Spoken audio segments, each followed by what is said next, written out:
ეხლა ვისაუბრეთ ჩვენ ისეთ რამეზე, რაც 10 წლეულები და 100 წლეულებია გამოცდილია და აპრობირებულია და მოწონებულია. იცით რა ვსაუბრობ? აბა გისმენთ. აბა გადახედეთ უცებ ინგრედიენტებს. გასაგებია ბულიონი ალბათ. კი ბატონო, თან ქათმის ბულიონზე ვსაუბრობ, არც მეტი, არც ნაკლები და ეხლა წარმოვიდგენ სცენას, წარმოვიდგინეთ თქვენს, რომ ბავშვი აღაშღაშებული წითელი ლოყებით, შეხვეული პლეჩი, ავადარი, ხო რაღაცა ცხელება აქვს, სიმპტომები აქვს ისეთი გაციების და ბებო ან დედა რომ მოდის ერთი ფიალა წვნიანით ხელში და რომ აჭმევს და რაც ყველაზე მთავარი და გაზაკვირია რომ ყველა ადამიანს უკლებრივ მოწონს ასეთი ავადობის დროს ეს ბულიონი, ხო? ქათმის ბულიონი მაინც და მაინც. რატომ არის ასეთი ყველასთვის მოსაწონი ეს ქათმის ბულიონი? რაშია საქმე? თიკა, მინდა გითხრა რომ ქათმის ბულიონი საუკუნეებია დამამშვიდებელ და დასაწყნარებელ და სამკურნალო საშუალებად ითვლება. დამეთანხმები რომ საუკუნის წინაც ექიმები პაციენტებს ქათმის ბულიონით მკურნალობას ურჩევდნენ. ნამდვილად ასეა, ამაზე უფრო ტრადიციული საკვები გაჩნდებისას არ არსებობს. ბებიები რას ამბობდნენ, გახსოვთ? უებარიო და რას ფიქრობთ თქვენ? თიკა, გეთანხმები ნამდვილად ეგრეა, თბილი სითხე ხსნის გაციებისათვის დამახასიათებელ არასასურველ სიმპტომებს, ამასთან ერთად ის გვამარაგებს საჭირო მინერალებით და სხვა ნივთიერებებით. გარეთ უკვე აცივდა.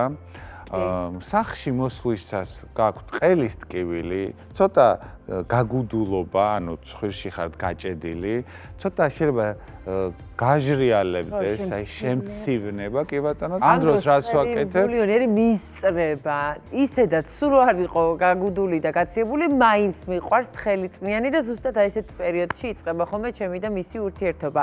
ესე იგი, ბულიონის შემთხვევაში რა დადებითი გავლენა აქვს მას? გაგუდულ სხვის ხსნის, ამ ტკივანყელს აამებს, სიმშვიდის მომგვრელი ეფექტი აქვს და განსაკუთრებით ეს ძალიან კარგია ცივი ამინდების დროს. როგორც აღნიშნეთ, იკა ბულიონს გააჩნია სიმპტომატური მკურნალობის ეფექტი, ანუ ამ სიმპტომებს ხსნის. საქმე იმაშია, რომ ბულიონში შედის ამინომჟავა ცისტეინი, რომელიც 20 მნიშვნელოვანი ამინომჟავათგან ერთ-ერთია, რომელიც ღებულობს სხვადასხვა მეტაბოლურ პროცესებში და აძლიერებს იმუნიტეტს. გეტყვით რომ ცისტეინი გარდაიქმნება ჩვენს ორგანიზმში N-აცეტილცისტეინად, რომელიც აძლიერებს იმუნიტეტს, იმუნურ სისტემას და ასევე დრგუნავს ვირუსის გამრავლებას და ამგვარად უფრო შეიარაღებული ხდებით შეჭრილ აგენტებს, ამ შემთხვევაში ვირუსებს და ამავდროულად ანთებით პროცესებსაც თრგუნავს და გვიცავს. ამიტომ მისწრება ყოფილა. ეს ეფექტი იმ შემთხვევაში უფრო მეტად გაძლიერდება, თუ ბულიონს დაუმატებ ნიოს. დაუმატოთ ნიორი, აბა რა უნდა ვქნათ? დამეთანხმებით იკა რომ ახლა ის სეზონია, როდესაც ადამიანებს შესაძლებელია რომ დაემართოთ ვირუსული ინფექცია, ზედასასუფლი გზების.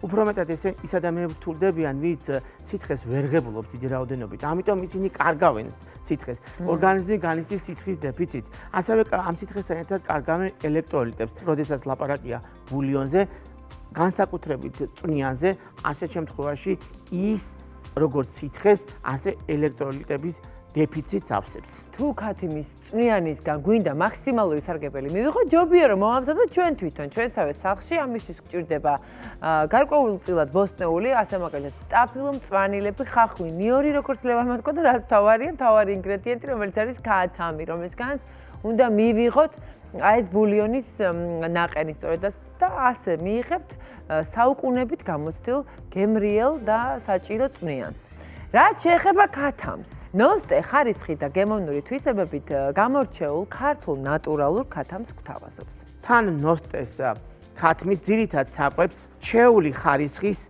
სიმინდი წარმოადგენს. დამეთანხმებით იკა რომ ეს პროდუქტის განსაკუთრებით გემოს და ხარისხს აუმჯობესებს. ნოსტეს 70-ზე მეტი საფირმო მაღაზია აქვს, რომელიც ყოველდღიურად მარაგდება ახალი ნედლი ქათმის ხორცით. ნოსტეს პროდუქტების შეძენა ასევე შესაძლებელია ნოსტეს პარტნიორ ქსელურ სუპერმარკეტებში.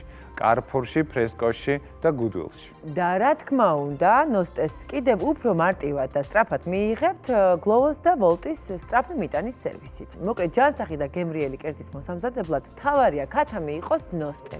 და აქვე კიდევ ერთი გამოცდილი რჩევა. სასურველია, რომ ეს ჩვენი ბულიონი იყოს ცხელესდი, ორთქლი რო ასდიოდეს. აი ინჰალაციაც არის ერთგვარი. თავარია პირი არ დაიწვათ. არა, რა თქმა უნდა, პირი არ უნდა დავიწვათ და რა თქმა უნდა იყოს ის სასურველი ტემპერატურის, მაგრამ ცოტა უფრო ცხელისკენ. რაც თავარია ქათმის წვნიანი არ არის ხა ჯადოსნური სამკურნალო საშუალება, რომელიც ვირუსს მაშინვე გააქრობს, თუმცა არის თბილი, გემრიელი, სასარგებლო ნივთიერებებით სავსე ჯამი, რომელიც გაგიუმჯობესებს სიმპტომებს, ასევე ორგანიზმს ეხმარება ვირუსების დამარცხებაში. თანაც როგორც აღვნიშნე, იმ ორ დანაკლისს შეავსებთ, რასაც ვირუსთან ბრძოლის დროს ვკარგავთ. ეს არის ელექტროლიტები, ეს არის სითხე. დღეს ყველანი ჯანმრთელად ვართ და კარგად, მაგრამ ისე მომანდომეთ ქათმის ბულიონი სახლში რომ უნდა გავაკეთო. თან დროულია, სეზონურია, აქტუალურია. დაგემშვიდობებით დღეს ამ რჩევებით, მადლობა ჩემს ნამდვილ ექიმებს, ჩვენი რჩევების გაზიარებისთვის. შევხვდებით ერთმანეთს ხვალ კვირა დღეს 2 საათზე. რუსთავი 2-ზე. ნახვამდის.